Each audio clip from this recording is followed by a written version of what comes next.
The alarm sounded across the monitoring station, a low buzz that barely registered above the usual background noise. Controller Vexathari adjusted his sensory stalks and examined the display with mild interest. Another distress signal from the outer regions, probably some minor technical problem or a dispute between trading vessels. He had seen hundreds of these during his 20 years at this post, but something about this signal made him pause. The coordinates placed it at Karis 4, a small mining colony on the edge of council space. The signal was standard enough, following all the proper protocols, but the origin point was unusual. It wasn't coming from the colony's main communications array. Instead, it originated from a backup transmitter in the engineering section. Vexathari pulled up the colony's registration data. Karis 4 was home to about 200 beings, mostly Thrin miners and Lumerian technicians. Nothing special, just another quiet outpost extracting minerals from a barely habitable rock. But the personnel records showed something interesting. The colony had recently contracted a group of human engineers to upgrade their processing facilities. Humans.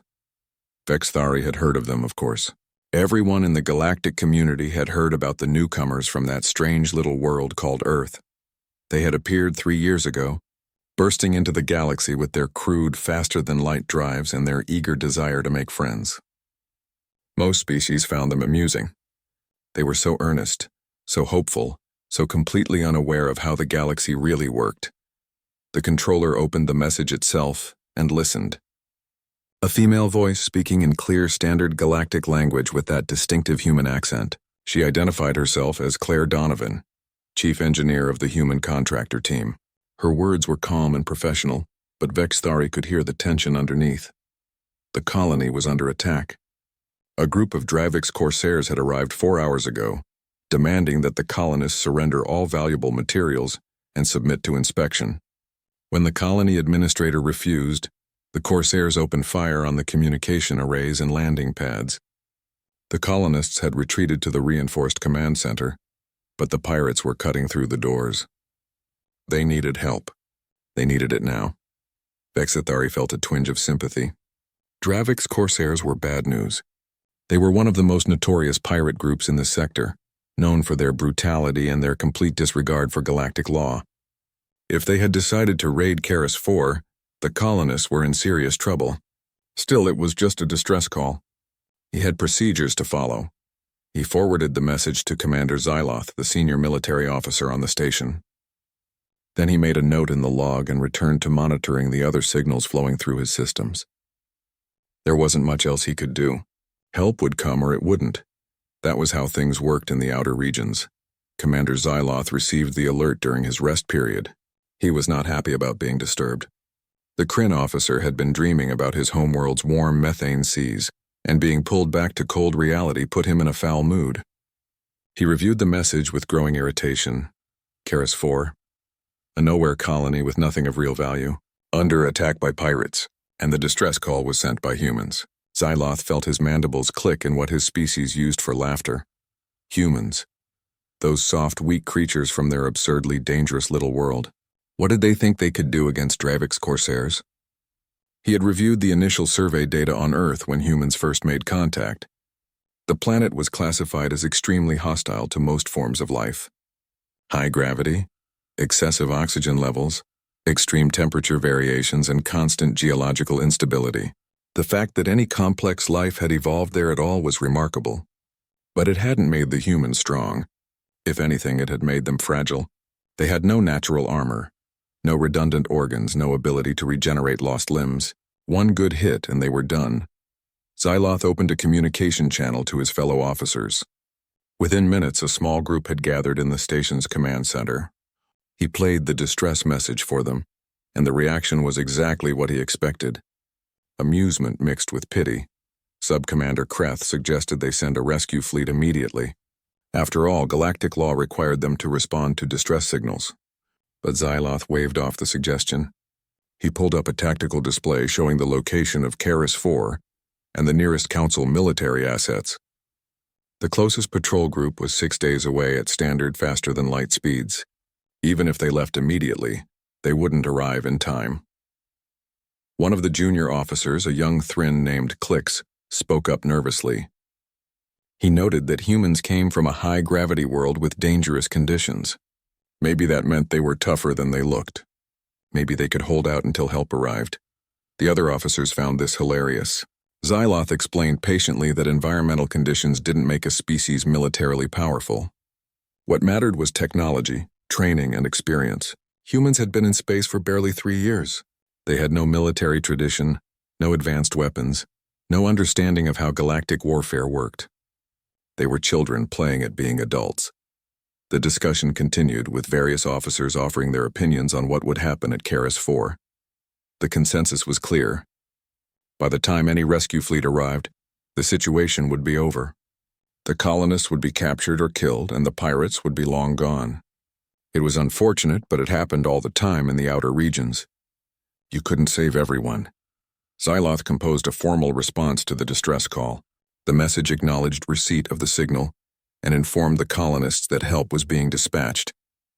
Of course, he didn't mention that the help wouldn't arrive for almost a week. There was no point in crushing their hope any faster than necessary. He sent the message and closed the channel. The officers dispersed, returning to their various duties. Xyloth went back to his quarters, hoping to return to his interrupted rest. The humans at Karis 4 were not his problem. They had chosen to work in a dangerous region of space. If they couldn't defend themselves, that was their own fault. Back in his monitoring station, Vexithari watched the data streams flowing across his displays. The distress signal from Karis 4 continued to transmit, repeating its plea for help every few minutes. But something else caught his attention. The signal included a secondary frequency, a coded burst that was separate from the main message. Curious, Vexithari tried to decode it. His systems couldn't crack the encryption, which was unusual. Most species used standard galactic encryption protocols that were relatively easy to break with the right tools. But this code was different. It was human-made, and his systems didn't recognize the pattern. He made a note in his log about the secondary signal but didn't think much more about it. Probably just some internal human communication protocol. It didn't matter. The message was clear enough. Humans needed help, and the Galactic Council would respond in its own time. That was just how things worked. On Karis 4, Claire Donovan stood in the command center and listened to the reply from the monitoring station. Help was coming, they said. She wanted to believe it, but she had been in space long enough to read between the lines. Help was coming eventually, but not soon enough. She turned to Jake Morrison, her second-in-command and the closest thing they had to a military expert. Jake was a former Marine who had left Earth service to work in the private sector. He had seen combat before. Real combat. Not just the corporate security actions that passed for violence in most of the galaxy. Jake studied the defensive situation with a practiced eye.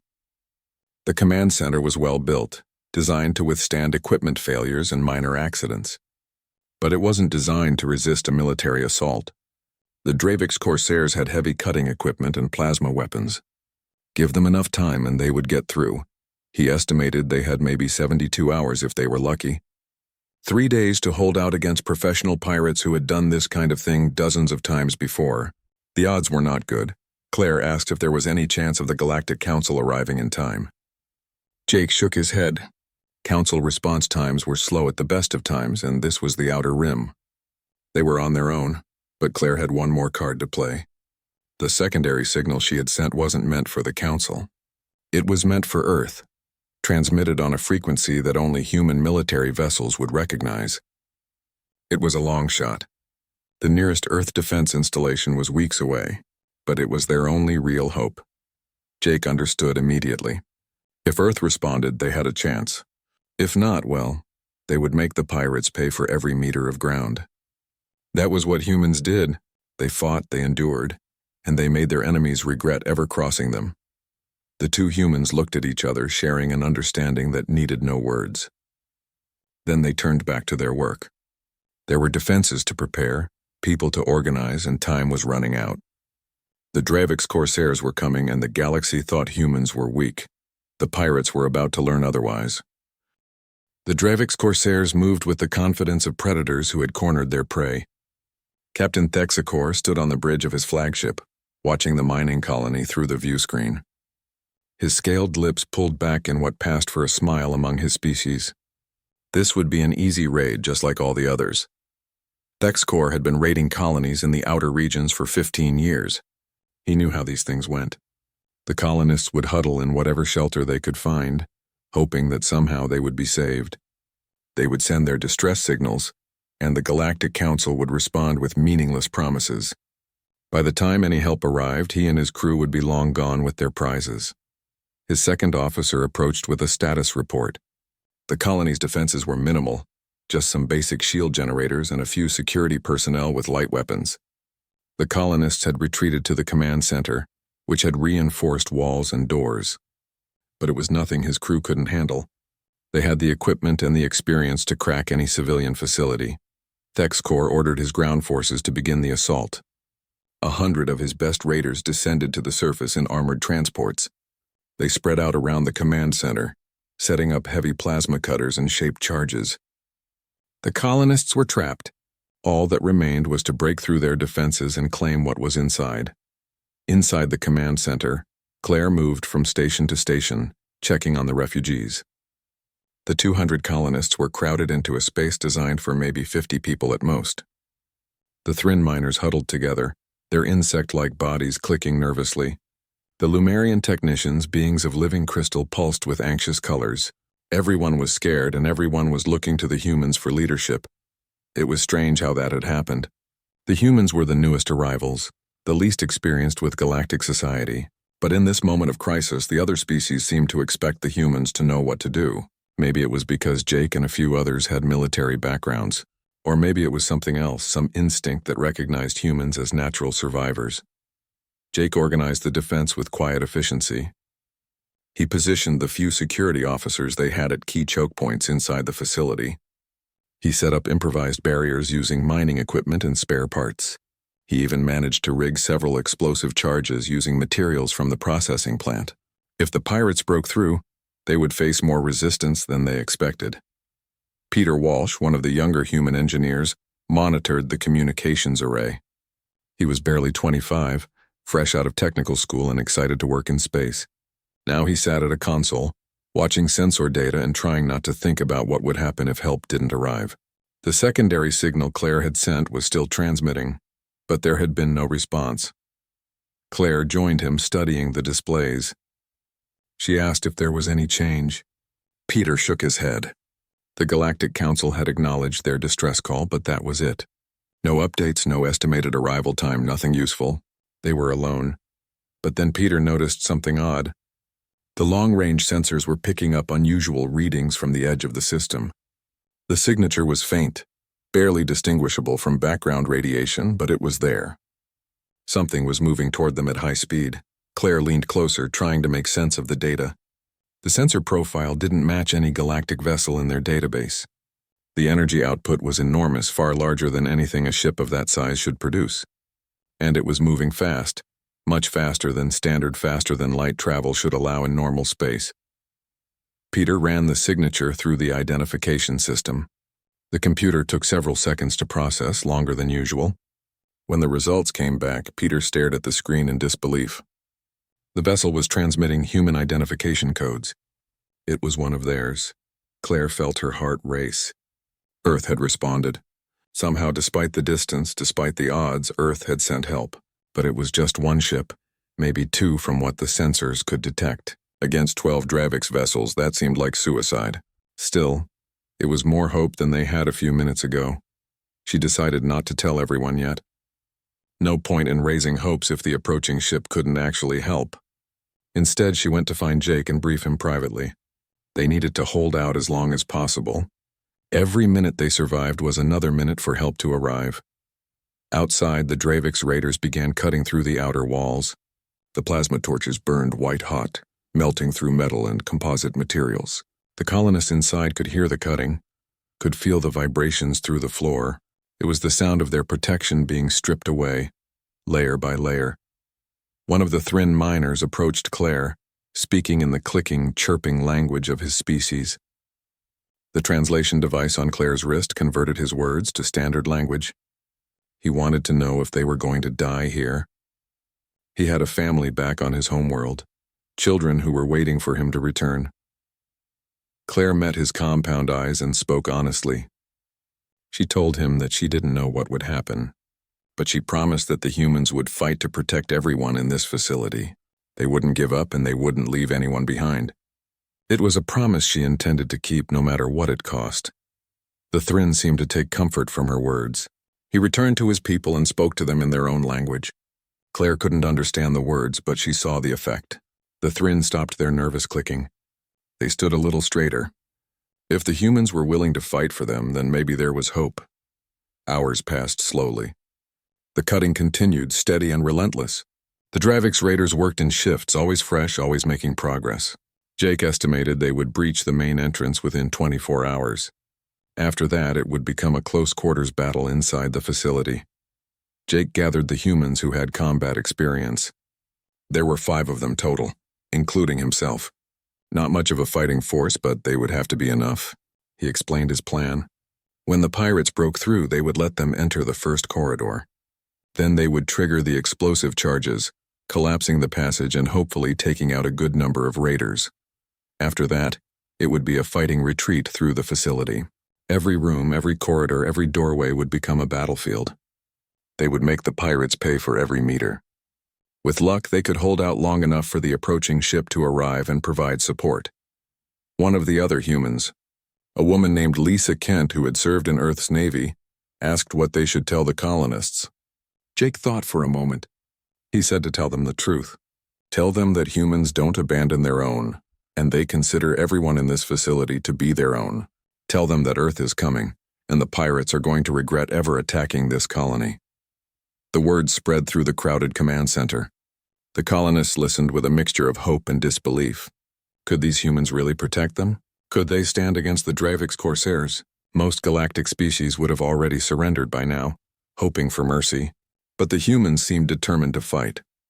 A Lumerian technician asked Claire why humans were so willing to risk their lives for strangers. After all, most of the colonists weren't human. They came from different worlds, different cultures. Why did the humans care so much? Claire considered the question carefully. She explained that humans had a long history of survival against odds. Their world was harsh, filled with dangers that would kill most galactic species. They had learned to work together to protect each other because isolation meant death. When you came from a planet where everything was trying to kill you, you learned to value every ally, every friend, every person who would stand beside you. The Lumerian's crystalline body pulsed with understanding. Perhaps that was why humans seemed so different from other species. They came from a world that had forged them in fire and ice, in earthquake and storm. They were survivors by nature, and survivors protected their own. On his flagship, Captain Thexkor received updates on the cutting progress. Everything was going according to plan. The colonists were trapped, with no way out and no help coming. By this time tomorrow, he would have broken through their defenses. The colonists would be captured and sold, and their resources would belong to him. His sensor officer reported something unusual. There were incoming vessels at the edge of the system. Thexkor wasn't concerned. Probably just trading ships passing through. Even if it was a council patrol, they would be heavily outgunned. His battle group consisted of 12 ships, including his heavy cruiser. He had nothing to fear. But then the sensor officer provided more details. The approaching vessels were moving unusually fast. Their energy signatures were enormous, and they were transmitting identification codes that the computer couldn't recognize. They appeared to be human vessels. Thexkor laughed. Humans. Those weak creatures that the galaxy had been making jokes about for the past 3 years. What could they possibly do? Their technology was primitive, their military was non-existent, and they had no experience with galactic warfare. If they wanted to throw their lives away trying to interfere with his raid, that was their problem. He ordered 4 of his lighter corvettes to intercept the human vessels. It would be a simple matter to destroy them, and then return to the 4 Dravix corvettes raced through space toward the human fleet, their plasma weapons charging for first strike. Sub-Captain Vrex felt confident as he studied the tactical display. The human ships were large, but size didn't matter if you didn't know how to use it. His crews had fought dozens of engagements. These humans were amateurs playing at war. Vrex gave the order to open fire. His weapons officer complied, releasing a volley of plasma torpedoes toward the nearest human destroyer. The torpedoes streaked across the void, brilliant points of light against the darkness. At this range, they should strike the human vessel in seconds. But before the torpedoes could reach their target, the human destroyer fired. Rex barely had time to register what he was seeing. There was no energy discharge, no plasma bolt, no laser beam. Instead, the human ship launched something solid. A physical projectile that moved faster than anything Rex had ever seen. The tungsten slug, wrapped in an ablative shell and accelerated to a significant fraction of light speed, crossed the distance between the ships in an instant. Rex's shields tried to activate, designed to deflect energy weapons, but the shields were useless against solid matter moving at such extreme velocity. The projectile struck Rex's corvette like the hammer of an angry god. The kinetic energy of the impact was beyond calculation. Metal vaporized instantly. The ship's hull crumpled like paper. Internal systems exploded as the shockwave tore through the vessel. Rex died without understanding what had killed him. The other 3 corvettes tried to scatter, their captain suddenly realizing they were not facing easy prey. But the human destroyers had already fired again. 2 more kinetic slugs flashed across space. The second corvette exploded as the projectile punched straight through its reactor core. The third ship took a glancing blow that tore away half its superstructure, sending it tumbling out of control. The fourth corvette managed to evade and launched its plasma torpedoes at the human destroyers. The torpedoes raced toward their targets, and for a moment, the Dravix crew hoped they might score a hit. But then the space between the corvette and the destroyers filled with metal. The human ships had activated their point defense systems. Rapid-fire railguns filled space with a wall of projectiles, each one moving fast enough to detonate a plasma torpedo on contact. The torpedoes exploded harmlessly, their energy dissipating into the void. The fourth corvette tried to retreat, its captain realizing too late that he had made a terrible mistake. But the human destroyers pursued, their weapons tracking with mechanical precision. Another kinetic slug launched, and the fourth corvette joined its sisters in death. On his flagship, Captain Thexcor watched the tactical display in stunned silence. 4 of his corvettes destroyed in less than 30 seconds. It was impossible. It was insane. But it had happened, and now the human fleet was accelerating toward his position. Thexcor's hands trembled as he studied the sensor data. The human weapons were unlike anything in the Galactic database. They were primitive kinetic weapons, just metal projectiles accelerated to extreme speeds, but they were devastatingly effective. The Dravix shields, designed to deflect energy-based weapons, provided no protection at all against solid matter. His tactical officer reported that the human battle carrier was launching fighters. Dozens of small craft poured from the carrier's bays, moving at speeds that seemed impossible for their size. These weren't the elegant shield-protected fighters common in galactic warfare. These were compact, heavily armored killing machines bristling with weapons. Thexcor made a rapid decision. He ordered all remaining ships to break orbit and prepare for retreat. Whatever these humans were, they were not the weak prey he had expected. His ships were outmatched, and staying to fight would be suicide. But before his fleet could execute the withdrawal, the human fighter wing swept toward them in a coordinated attack pattern. The lead fighter, piloted by Commander Lisa Grant, locked onto the nearest Dravix cruiser and fired a spread of missiles. The missiles were chemical-fueled rockets, ancient technology by galactic standards. But they were numerous and relentless. The Dravix point defense systems managed to intercept most of them, but several got through. They detonated against the cruiser's hull, and while they didn't penetrate the main armor, the shockwaves disabled several key systems. More human fighters swarmed around the Dravix fleet, launching missiles and firing rotary cannons that spewed metal at incredible rates.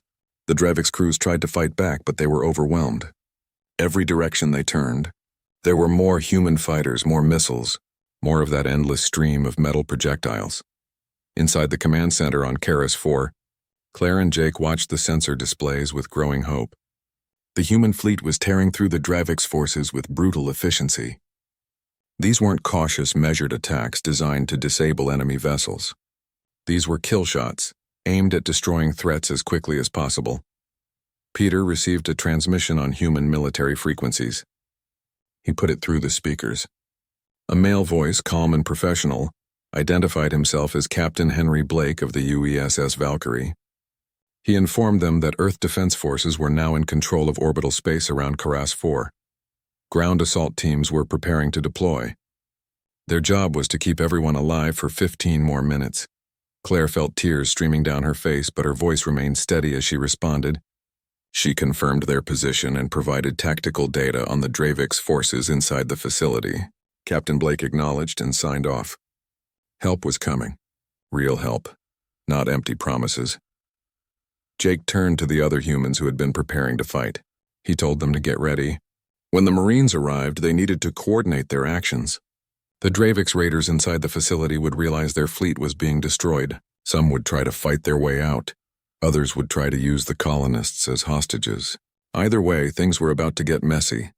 Captain Thexcor watched his fleet die around him. The human destroyers had positioned themselves to cut off his escape routes. More human fighters swarmed his remaining ships, attacking with a ferocity he had never encountered.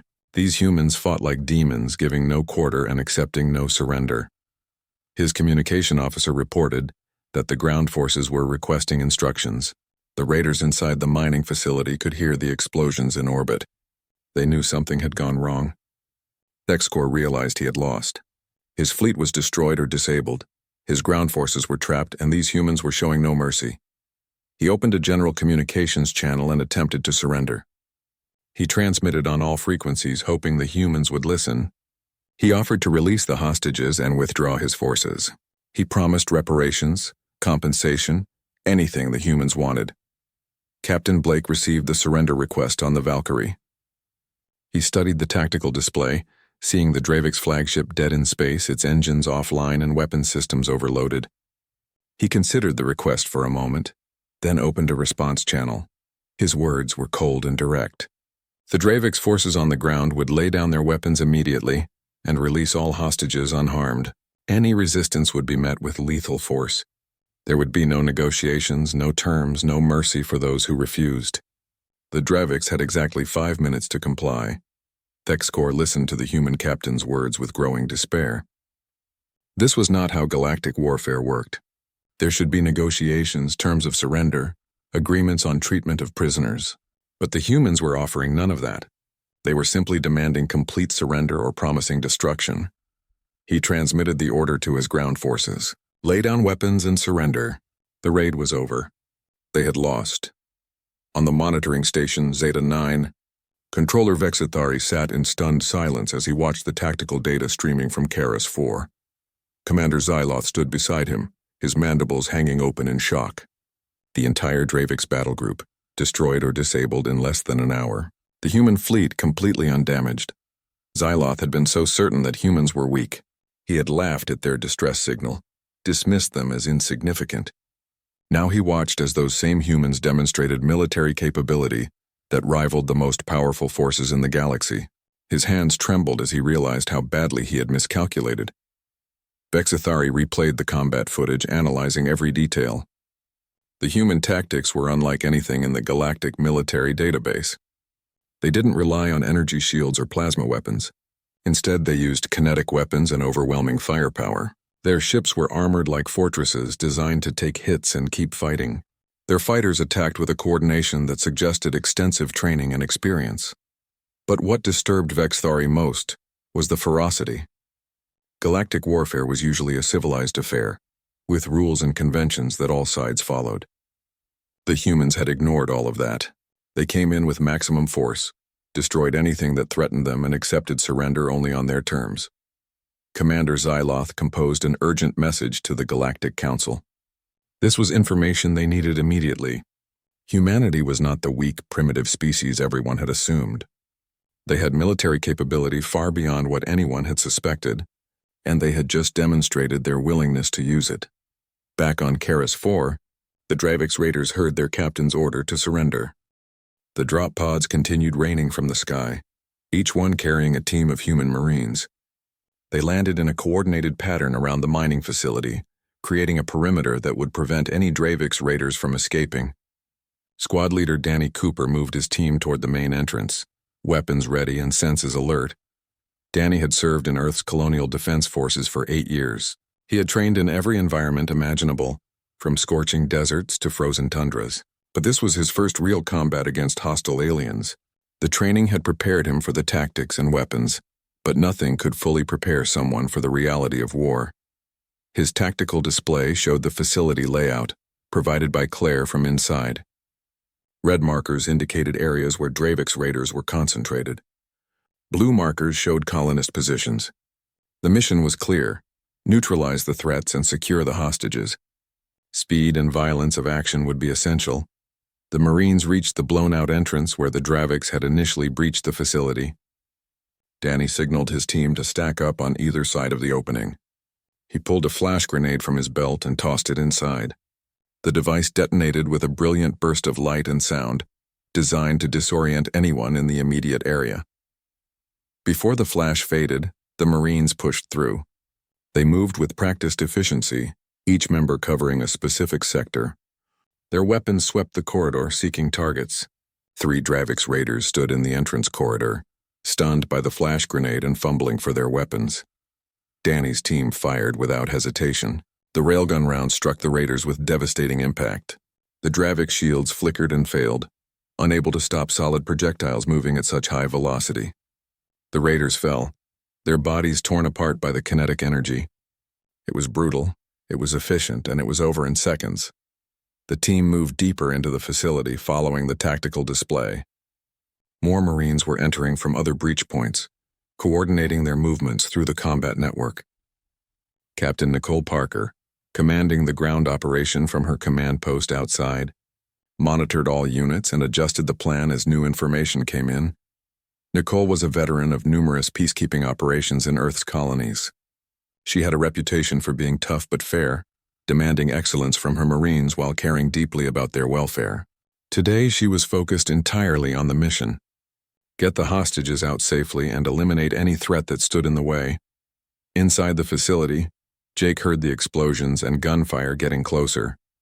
He and his small team of armed colonists held their defensive position, protecting the command center. When he saw armored figures moving through the smoke and dust, his first instinct was to fire. But then he saw the identification markings on their armor. Human Marines, Earth Defense Forces. Help had arrived. Danny's team reached the command center entrance and identified themselves. Jake lowered his weapon and opened the reinforced door. The Marines pushed through, immediately establishing a defensive perimeter.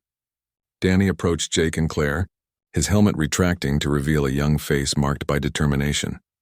He informed them that his team would evacuate the colonists to a secure area outside, while other Marine units cleared the rest of the facility. The operation was going smoothly, but there were still pockets of resistance. Some Dravik's raiders had barricaded themselves in the processing center and were refusing to surrender. Claire provided additional information about the facility layout. There were maintenance tunnels that connected different sections. The raiders might try to use those to escape or to reach the colonists. Danny acknowledged and transmitted the information to Captain Parker, who adjusted her deployment accordingly. The evacuation began immediately. Marines escorted groups of colonists through cleared corridors toward the surface. The Thryn miners clicked nervously as they moved, while the Lumerian technicians pulsed with relieved colors. Many of them had never seen human soldiers before. Now these armored warriors were risking their lives to save them. One of the Thryn elders approached Claire as they moved through the corridors. Through his translation device, he asked why humans were doing this. His people and the humans had no formal alliance, no treaty obligations. Yet these soldiers had traveled across space to protect strangers. Why? Claire thought about her answer carefully. She explained that humans believed in protecting those who couldn't protect themselves. Their world had taught them that survival meant working together, that isolation meant death. When humans saw others in danger, they responded. It was just what they did. The Thryn elder's compound eyes studied her for a long moment. Then he spoke words that the translation device rendered simply: "Your people are warriors, but you are also protectors. The galaxy should know this." Meanwhile, in the processing center, the remaining Dravik's raiders prepared for their last stand. About 30 of them had fortified the area, using mining equipment as barriers and setting up their plasma weapons to cover the approaches. Their leader, a scarred veteran named Krex, knew they had lost. But he refused to surrender to these humans. Krex had been raiding colonies for 20 years. He had seen countless species beg for mercy, had watched proud civilizations fall before Dravik's might. He would not end his career surrendering to primitives from a backwater world. If he was going to die, he would take some of these humans with him. The Marines surrounding the processing center reported the situation to Captain Parker. She reviewed the tactical data and made her decision. She would give the raiders one chance to surrender. If they refused, her Marines would assault the position with full force. She wouldn't risk her people's lives trying to take prisoners who didn't want to be taken. A translator drone floated toward the barricaded entrance, carrying Parker's message. The terms were simple. Lay down your weapons and come out with your hands visible. You will be taken into custody and treated according to galactic law. You have 2 minutes to comply. This is your only warning. Inside the processing center, Krex listened to the message and laughed. He had heard similar warnings dozens of times before. It was always the same. Make threats, try to sound tough, but ultimately negotiate for a peaceful solution. These humans would do the same. They would talk, and meanwhile Krex could plan his next move. But 2 minutes passed and nothing happened. No further messages, no negotiation attempts, no tactical officers trying to establish dialogue. Just silence. Krex began to feel uncertain. Maybe these humans were different from other species he had faced. Then the wall exploded. The Marines had placed breaching charges at 3 different points simultaneously. The charges detonated with precise timing, blowing holes in the processing center's outer walls. Flash grenades flew through the openings, followed immediately by the Marines themselves. The Dravix raiders opened fire, their plasma weapons creating brilliant bolts of energy that filled the air. But the Marines' armor absorbed the hits that struck, and most of the shots missed entirely. The humans moved too fast, using cover effectively and advancing with a coordination that spoke of extensive training. Marine Corporal Steve Johnson took a plasma bolt to his shoulder plate. The armor's outer layer charred and cracked, but the underlying structure held. Steve barely flinched. He returned fire with his railgun, the solid slugs punching through the mining equipment the raiders were using as cover. 2 Dravix fell, their shields useless against the kinetic impacts. The firefight was intense but brief. The Marines had superior training, better equipment, and overwhelming numbers. They moved through the processing center like a force of nature, clearing each section with mechanical efficiency. Raiders who dropped their weapons were restrained and secured. Those who continued fighting were killed. Krex found himself backed into a corner, his plasma rifle empty and his options exhausted. 3 Marines approached, their weapons trained on him. He expected them to kill him, to exact revenge for his years of piracy. Instead, they ordered him to the ground, secured his hands, and moved on to the next threat. Within 15 minutes of the initial breach, the processing center was secure. The remaining Dravix raiders were either dead or in custody. Captain Parker reported to the Valkyrie that the ground operation was complete. All hostages were safe, all threats neutralized. The mission was a success with 0 human casualties. On the Valkyrie, Captain Henry Blake reviewed the after-action reports with satisfaction. The operation had gone exactly as planned. His fleet had destroyed or disabled the Dravix ships in orbit, and his Marines had secured the facility on the ground. It was the kind of clean, efficient operation that would look good in the official records. But Henry knew that this engagement would have consequences far beyond Karis 4. The galaxy had just witnessed human military capability in action. Species that had dismissed humanity as weak and primitive would now have to reassess that judgment. The balance of power in this region of space had shifted, and everyone would need to adjust to the new reality. His executive officer, Commander Paul Hayes, entered the ready room with additional intelligence. The Galactic Council was demanding explanations. They wanted to know how Earth had developed such advanced military forces without notifying Council authorities. They wanted detailed information on human weapons and tactics, and they wanted assurances that Earth had no. News of the Karis 4 incident spread through galactic communication networks like wildfire. Within 48 hours, every major species in the known galaxy had heard about what happened. The story was told and retold, each version adding new details. A human mining colony under attack, the Galactic Council refusing help, and then the arrival of Earth's military fleet, destroying a notorious pirate group in less than an hour. On the peaceful water world of Aquanis, the ruling council gathered to watch combat footage from the engagement. The images showed human ships firing solid projectiles at velocities that seemed impossible, Dravix corvettes exploding from single hits, human fighters swarming like predatory fish. The Aquanis counselors, normally slow to react to galactic events, felt genuine concern for the first time in centuries. In the crystalline halls of the Lumerian homeworld, scientists analyzed every detail of the human weapons. They were fascinated by the simplicity and effectiveness. Kinetic weapons were ancient technology, dismissed by most advanced civilizations as crude and inefficient, but the humans had refined them to devastating effect. The Lumerian researchers began calculations, trying to determine if their own shield technology could withstand such attacks. The preliminary results were not encouraging. The Thrin Collective held an emergency assembly.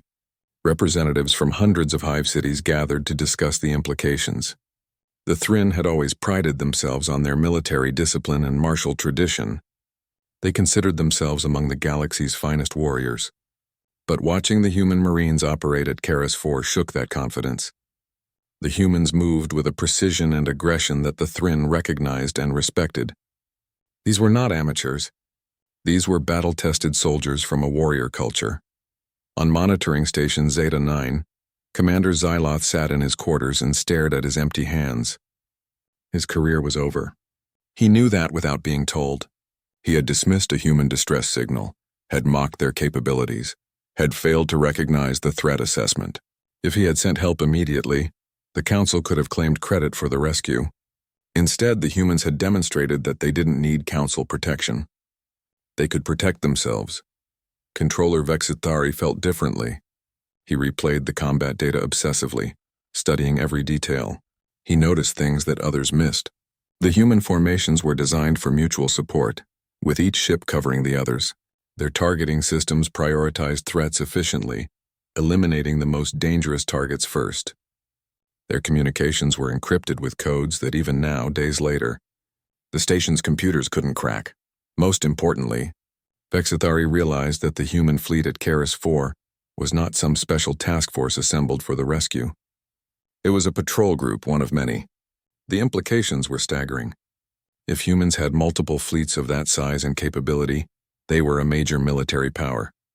And they had kept it secret from everyone. The Galactic Council convened an emergency session in their grand chamber on the capital world of Centralis. Representatives from 63 species gathered, their voices filling the hall with a cacophony of languages and opinions. Council Prime Nexarum called for order, his ancient voice cutting through the noise. The debate was heated. Some representatives argued that humanity should be sanctioned for their aggressive actions. They pointed out that humans had destroyed 12 Dravik ships and killed hundreds of raiders. Surely such violence violated the Council's principles of measured response and proportional force. But other representatives disagreed. They noted that the Dravik's corsairs were wanted criminals who had attacked a civilian colony. The humans had responded to protect their citizens after the Council failed to act.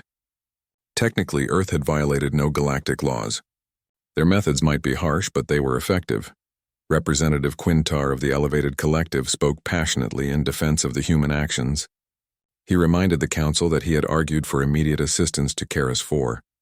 His advice had been ignored, and as a result, 200 innocent beings had nearly died. The humans had done what the Council should have done. They had protected the innocent and punished the guilty. Admiral Kreshitar presented his strategic assessment to the assembled representatives. He explained that Earth possessed military capabilities far beyond previous estimates. Their ships, while slower than Council vessels and faster than light travel, were formidable in combat. Their weapons were effective against standard galactic defenses, and their soldiers appeared trained to elite standards. More concerning was the intelligence suggesting Earth had established multiple military bases throughout their colonial territories. These weren't simple outposts, but full military installations capable of projecting power across vast distances. Humanity had built a war machine in secret, right under the Council's nose. The question before the Council was simple. What should they do about it? Some representatives wanted to demand that Earth disarm and submit to Council oversight. Others suggested economic sanctions or diplomatic isolation. But a growing number argued for a different approach. Engage with humanity as equals, establish mutual defense agreements, and recognize Earth's right to defend its interests. Council Prime Nexarum listened to all arguments before speaking. His words were measured and careful. He acknowledged that the Council had made mistakes in its initial assessment of humanity. Earth was not the weak, primitive species they had assumed. The humans came from a world that most species would consider uninhabitable, and that harsh environment had shaped them into formidable survivors. He proposed sending a diplomatic delegation to Earth to open formal discussions about military protocols and mutual defense arrangements. The motion passed with significant support, though many representatives voted reluctantly. The galaxy's power structure was shifting, and everyone needed to adjust. Ambassador Thelnara of the Viridian species was chosen to lead the delegation. She was one of the Council's most skilled diplomats, with centuries of experience in delicate negotiations. Her mission was to travel to Earth, assess human intentions, and establish frameworks for military cooperation. It was a critical assignment that could determine the future of human-galactic relations. Meanwhile, on Earth, the successful rescue at Karis 4 dominated the news cycles. Images of the returning Marines were broadcast globally. Claire and the other rescued colonists gave interviews, describing their ordeal and their rescue. Public opinion strongly supported the military expansion that had made the rescue possible. Politicians who had questioned the cost of building a deep space fleet suddenly praised the program. Those who had warned against militarization now celebrated the protection provided to Earth citizens. The political winds had shifted, and everyone rushed to be on the right side of history. In the military command center beneath the North American continent, Fleet Admiral George Martin reviewed strategic reports with his senior staff. The Karis 4 operation had been a complete success from a tactical perspective. But George understood that military success was only part of the equation. They needed to manage the political and diplomatic consequences carefully. His intelligence officers reported that galactic military forces were scrambling to understand human capabilities. Multiple species were requesting information exchanges, offering technology trades, or proposing joint training exercises. Some of these offers were genuine attempts at cooperation. Others were obvious intelligence-gathering operations designed to assess Earth's strengths and weaknesses. George's Chief of Staff, Admiral Karen White, presented options for responding to the galactic reaction. She recommended a policy of cautious engagement, share some information to build trust but maintain operational security on critical systems, accept some joint exercises to demonstrate good faith, but avoid revealing too much about tactics and capabilities. George approved the recommendations. Earth's strategy had always been to appear weaker than they actually were while building strength in secret. Now that secret was revealed, they needed to find a new balance, show enough power to be respected, but not so much that they became a target for preemptive action by nervous galactic powers. Commander Lisa Grant, the fighter pilot who had led the aerospace assault on the Dravix fleet, found herself unexpectedly famous. Her combat footage had been leaked to news networks, showing her squadron's coordinated attack on the pirate ships. She was awarded the Solar Cross, Earth's highest military honor, in a ceremony broadcast worldwide. During the medal ceremony, reporters asked Lisa about facing 12 enemy ships. She gave an answer that resonated with people across Earth and beyond. She said she wasn't scared of the enemy. She was scared of failing the people who needed her help. That fear drove her to fight harder, fly better, and never give up until the mission was complete. Her words captured something essential about human nature. Humans were not fearless. They felt fear just like any other species. But they fought through that fear when something important was at stake. They protected their own, even when the odds seemed impossible. Back on Karis 4, life slowly returned to normal, though normal had changed forever. The human garrison built a proper military base with defensive installations, barracks, and repair facilities. Captain Nicole Parker supervised the construction while maintaining. Ambassador Thelnara's ship dropped out of faster-than-light travel at the edge of Earth's solar system. The Viridian diplomat stood before the observation window, studying the yellow star and its collection of planets. This was humanity's home, the death world that had forged them into the warriors who had shocked the galaxy. As her ship moved deeper into the system, Earth's defense network tracked their every movement. Multiple military stations orbited key locations, their weapons tracking the diplomatic vessel with mechanical precision. Thelnara noticed the defensive infrastructure with growing respect. The humans had fortified their home system extensively, creating layers of defense that would make any attack costly. Her communication officer received clearance to proceed to Earth orbit. The instructions were polite but firm, directing them to a specific approach vector and providing detailed flight parameters. Deviation from those parameters would result in defensive action. Thelnara appreciated the professionalism. The humans were not being hostile, just cautious. As Earth grew larger in the view screen, Thelnara felt the planet's presence in a way she had never experienced before. The gravity was stronger than any civilized world, enough to make her feel heavy even through the ship's compensation fields. The oxygen levels in the atmosphere made her slightly dizzy just thinking about them. And the weather systems visible from orbit were violent enough to be considered natural disasters on most worlds. Her ship entered a stable orbit, and she prepared to take a shuttle down to the surface. The meeting location was Geneva, a neutral city that humans used for international diplomacy. Earth's Secretary of Interstellar Affairs, Linda Barnes, would meet with her there. The negotiations could determine whether humans integrated peacefully into galactic society or became a disruptive force that destabilized everything. Linda Barnes watched the shuttle land from her office window. She'd spent 30 years in diplomatic service, negotiating treaties and resolving conflicts across Earth. But this was different. This was first contact diplomacy on a scale she had never handled before. The decisions made in the coming days would affect Earth's relationship with the entire galaxy. She reviewed her briefing materials one final time. The galactic community was scared. They had dismissed humanity as weak, and Keras IV had proven them catastrophically wrong. Now they wanted assurances that Earth had no hostile intentions. They wanted information about human military capabilities. They wanted humanity to submit to Council oversight and restrictions. Linda's instructions from Earth's government were clear. Be polite. Be professional, but do not apologize for defending Earth's citizens. Do not disarm to make others comfortable. Do not accept restrictions that would leave humanity vulnerable. Negotiate from a position of strength, because the galaxy only respects strength. The meeting room was carefully designed to accommodate both human and Viridian biology. Thelnara entered, her crystalline form refracting light in subtle patterns that indicated her emotional state. Linda rose to greet her, offering the formal gesture of respect that Viridian culture preferred.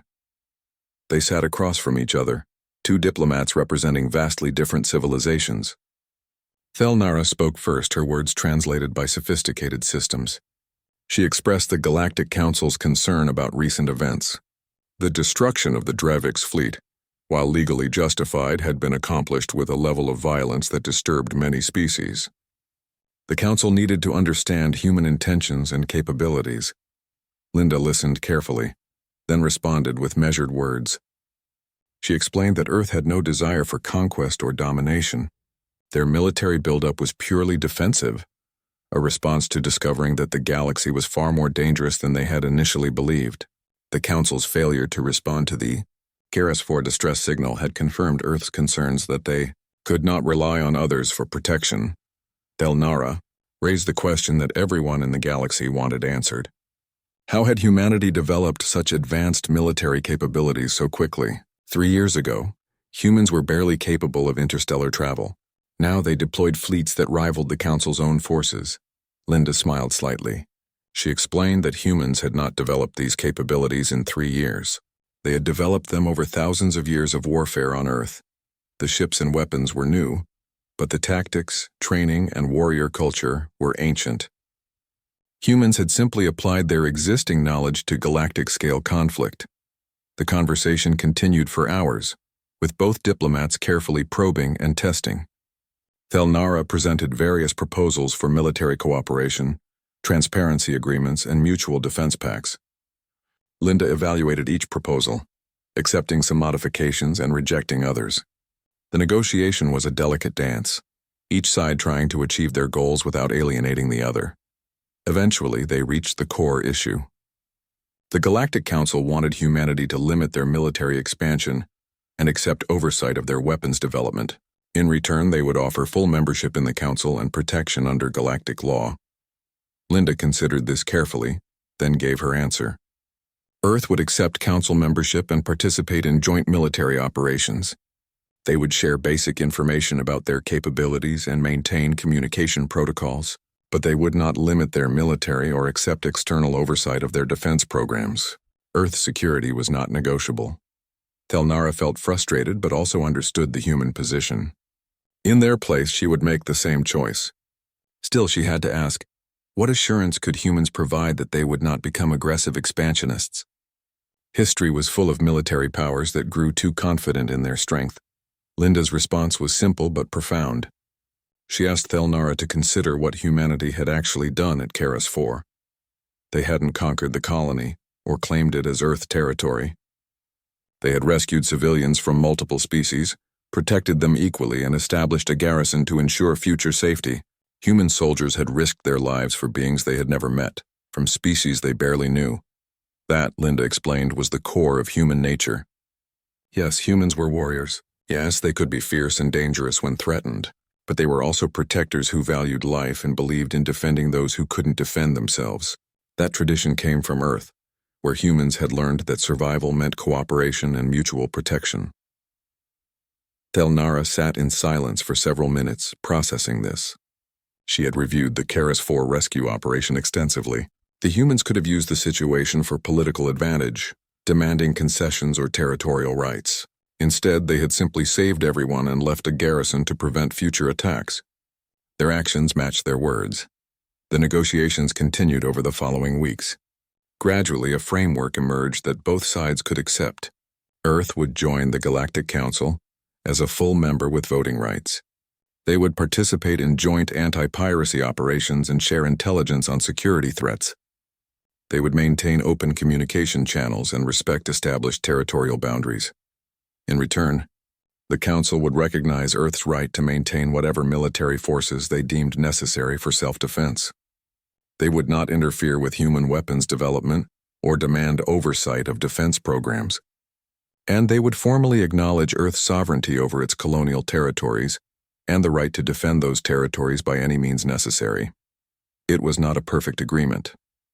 Some Council representatives felt the humans received too many concessions. Some Earth officials worried about compromising too much, but it was workable, and both sides could live with it. 6 months after the Karis 4 incident, Claire received an unexpected message. It was from Clix, the young Thrin officer who had suggested humans might be dangerous. He had been promoted to a liaison position between the Council military and Earth's forces. He wrote to thank Claire for teaching him a valuable lesson. Never judge a species by appearance or origin. Judge them by their actions. Claire smiled as she read the message. She wrote back, expressing hope that the galaxy could learn to coexist peacefully, but she included a warning that captured human philosophy perfectly. Humanity would be a valuable ally to those who treated them with respect, but to those who threatened them or dismissed them as insignificant, they would be a terrible enemy.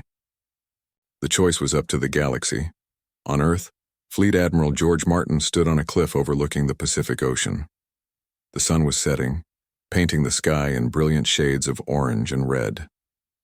He thought about how far humanity had come in just 3 years, from isolated newcomers to a recognized galactic power, from being dismissed as weak to being feared and respected. His aide approached with the latest reports. 3 more colonies had requested Earth Defense Force protection. 2 neutral trading stations wanted to hire human security forces. And most significantly, the Galactic Council had formally invited Earth to join the Security Committee, a position of significant influence usually reserved for ancient civilizations. George smiled. The galaxy had learned its lesson. Humanity was not prey. They were predators from a world that had tried to kill them for millions of years. They had survived ice ages, predators, diseases, natural disasters, and each other. That heritage made them tough, adaptable, and